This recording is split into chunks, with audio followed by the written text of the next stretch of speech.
On Easter night in 1940, a group of young men stumbled upon a priest's body by the roadside. They were shocked to find him unconscious and bleeding profusely, with both his eyes gouged out, until the end of his life, except for a few high-ranking priests, one of whom later became the bishop of the cathedral.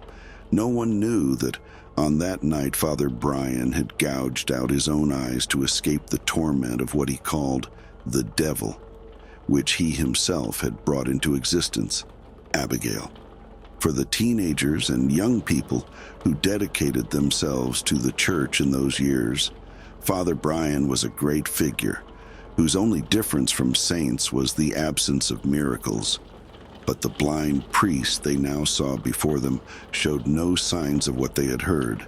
No one knew the reason behind Father Brian's strange behavior, although it was clear that he was tormented by something evil that he had brought into the church and did not leave him in sleep or when he was awake. Even his presence in the church could not save him, which is why he was prompted to confess several weeks later. Curses are born when innocent blood is shed. With this sentence, Father Brian began his confession. He believed that during a time when absolute evil ruled and religion was pushed to the sidelines, there was only one way to escape: leaving the world behind. After 15 years of hardship and effort, Father Brian managed to create a devoted and world-renouncing group among the villagers on the hilltop. They saw themselves as the chosen ones, the ones who would survive the impending apocalypse. However, everything was disrupted when two strangers from the city, Abigail and her physician husband David, built their fancy house near the village. The villagers maintained their distance from strangers, but Abigail managed to gain the trust of some villagers over the course of a year, thanks to her husband's knowledge of medicine and herbal treatments. However, Father Brian saw Abigail as a symbol of what he referred to as the Antichrist. He believed that Abigail's secular ideas were introducing doubt, something he had been working hard to prevent from seeping into the hearts of the faithful villagers. Unable to ignore the danger Abigail's presence posed to the church and the villagers' faith, Father Brian seized the opportunity when David was deployed to war and Abigail was left alone. It was the death of one of the village girls that finally provided the opening Father Brian had been searching for.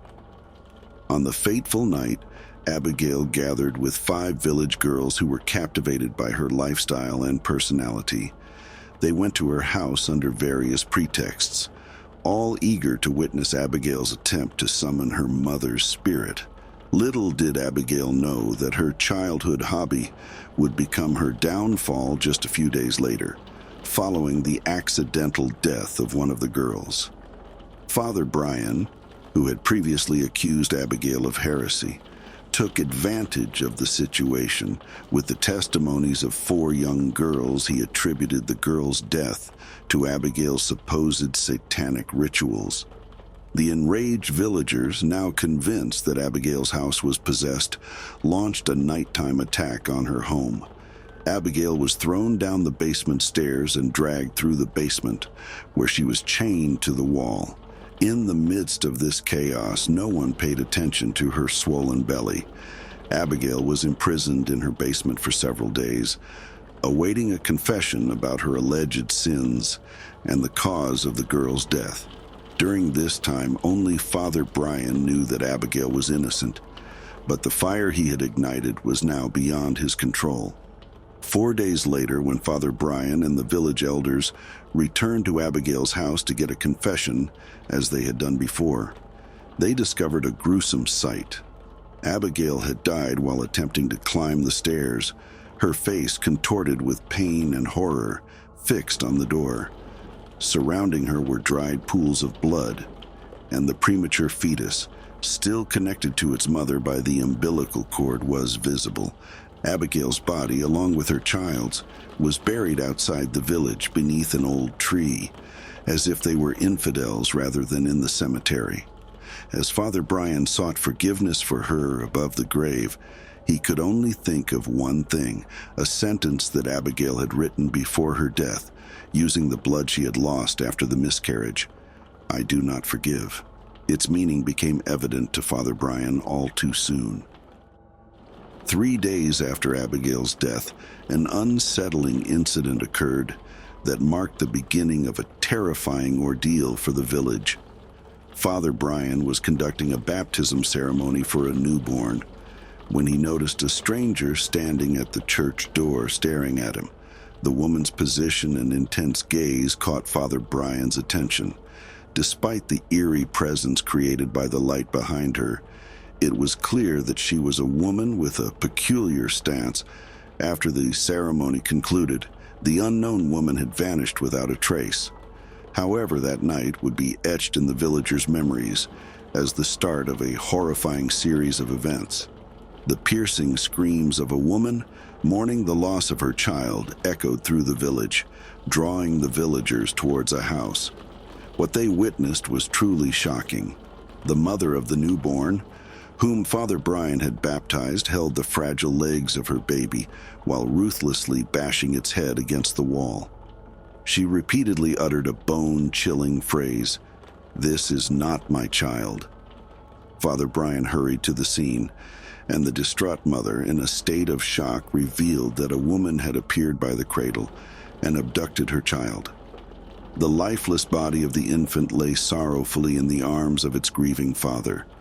The villagers were left bewildered as to what had driven the mother, who had eagerly anticipated her child's birth, to such madness. Soon after, rumors began to circulate throughout the village. People spoke of a woman who, when seen lurking behind windows or on rooftops, brought nothing but death and misfortune to the affected households. Some claimed to have glimpsed her carrying a lifeless baby as she moved about. Thus began the curse attributed to Abigail. Apparently, all of this was hallucinations born out of the fear and terror of the superstitions that had witnessed Abigail's death. But what Father Brian saw with his own eyes that rainy night was by no means a hallucination. Father Brian, who lived in a small room inside the church, had intended to go to his room after kneeling at the altar and saying his nightly prayers. When the sound of the church door opening caught his attention, it was impossible. He had just locked the door a few minutes ago, but now it was open and raindrops were soaking the church floor. He looked around. Nothing was visible except the empty pews. He closed and locked the door again. He had not taken a few steps away from the door when he stood rooted in astonishment. He was not alone. In a sudden flash of lightning that briefly illuminated the church, Father Brian caught sight of a woman entering the confession room. Unsure if his eyes had deceived him, he cautiously approached the room, where the trembling purple curtain hinted at a presence within. As he drew nearer, an expression of astonishment and fear crossed his face. Under his breath, he uttered a prayer for his own protection and made the sign of the cross over his chest, his gaze fixed on a point behind the confession curtain.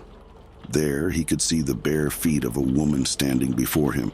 "My daughter is dead. Can you pray for her?" The woman behind the curtain softly wept, her words reaching Father Brian. However, instead of responding, he remained silent, his attention captivated by the steady drip of blood falling from the woman's body, staining the church floor. Father Brian knew all too well who stood before him. With determination, he began reciting his prayer aloud. Then, something unsettling occurred.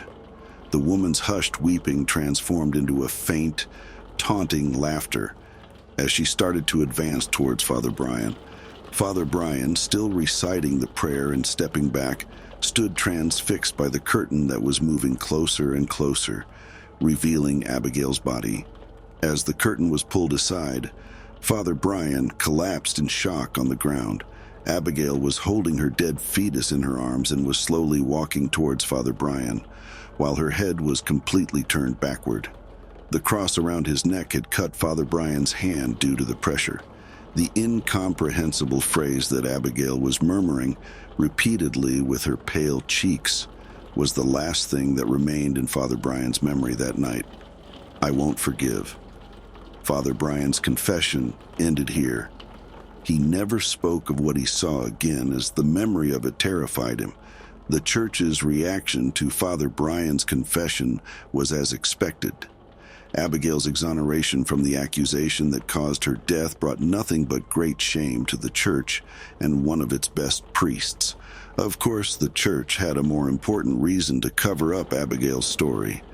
In an era rapidly moving towards enlightenment and rationality, the demon created by Father Brian was exactly what any religion needed: to guide people towards the church by creating real fear and terror. It was enough that everything spread among the people the way the church had described. Even the shocking event that occurred a few weeks after Father Brian's confession in the village on the hilltop, contrary to what had been circulated through the church in newspapers and among the people, the villagers never disappeared. When Abigail's husband David returned home, several months after Abigail's death, and half of the 70-person village population had left out of fear of the curse, he went insane and locked himself at home for weeks until a Sunday morning when, like the rest of the religious villagers, he came to church, not for worship but to witness the gradual deaths of his wife's killers. That day, none of the villagers and priests who had taken over for Father Brian left the church, as all of them had been poisoned by the divine communion wine mixed with poison by David, dying on the spot inside the church. David stayed in the church until the last person's death, then returned home and hanged himself in the basement, exactly where Abigail had died. The bodies of the villagers, like the truth, were buried by the church, and nothing remained in the memories except for a demon named Abigail. However, there was another person whom Father Brian had told his story to late in life, to make amends for his dark past. Daniel, who, when tasked with some of Father Brian's personal matters by the bishop, was only 10 years old. Daniel had heard a lot about the terror and torment of the families who had faced Abigail's curse, whether they were families living on the hilltop house or those who had fled the village but couldn't escape Abigail's nightmare. Their only refuge was the church, but neither the prayers of the priests nor the exorcism ceremonies temporarily resolved the issue. The curse only ended in one way: the death of all the villagers. This was something Father Brian believed in, and the reason for it was a sentence Abigail had uttered to Father Brian the day before her death: "Until the last one of you draws their last breath, my blood will not rest." Daniel, after learning the truth, had lost faith in the church entirely. He had only one mission for himself: to find and kill the last survivors of the hilltop village, to save the innocent people from the nightmare created not by Abigail but by the church. The information of the villagers was recorded in the church's register and handed over to Daniel by Father Brian. Although finding those villagers who had changed their names or entrusted their children to orphanages or other families was more difficult, Daniel had enough time to complete his mission.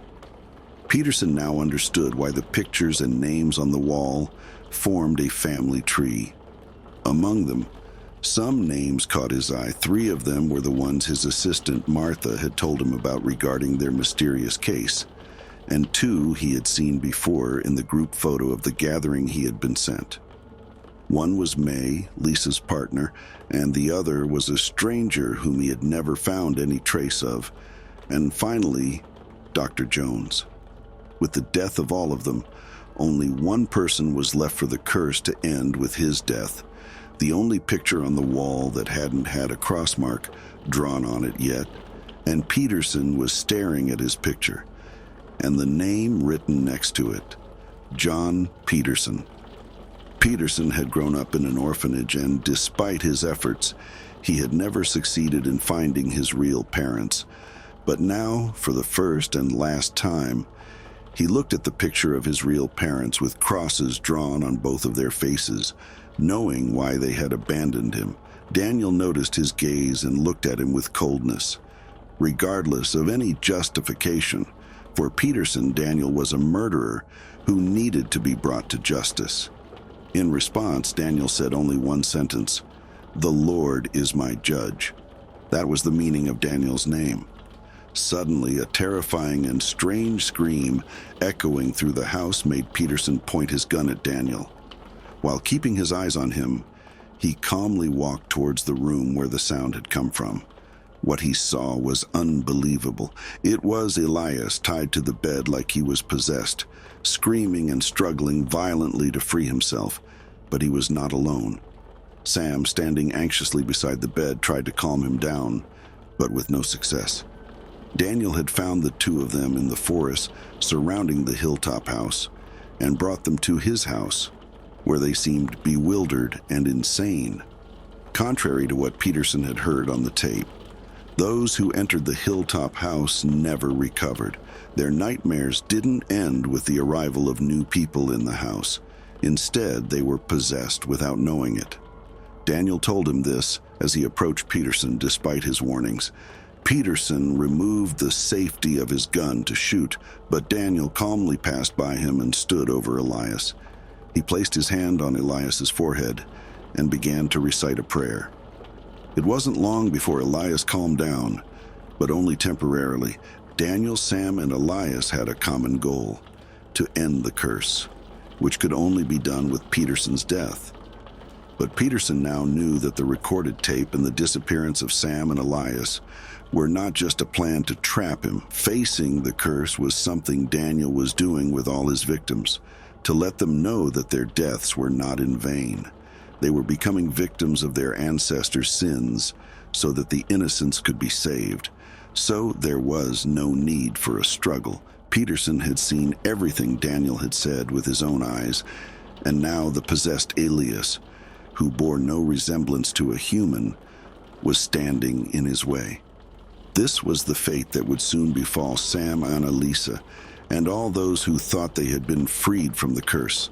The day Peterson started his mission, he had sworn to fight for the innocents, and now he was at a point where he had to act on his oath to prevent the shedding of more innocent blood. So he calmly left the house and knelt in the middle of the field. He put the gun in his mouth and fired. Daniel's mission had come to an end.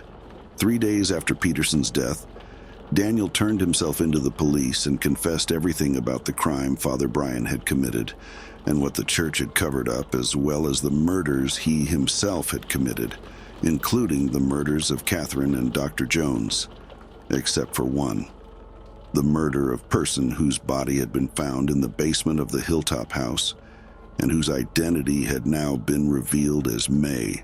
Elias's nightmares, Anna's, Lisa's, and even Sam's had come to an end, and now their condition was improving. But one thing didn't make sense. Despite being discharged from the asylum and returning home, Sarah still had nightmares night after night. The closet would open, and Sarah would start screaming in terror. It took a week for Sarah's nightmares to end forever. The gardener found her body while hanging from the window of her room. Sam eventually found the secret to Sarah's nightmares in a letter her sister had written before her death.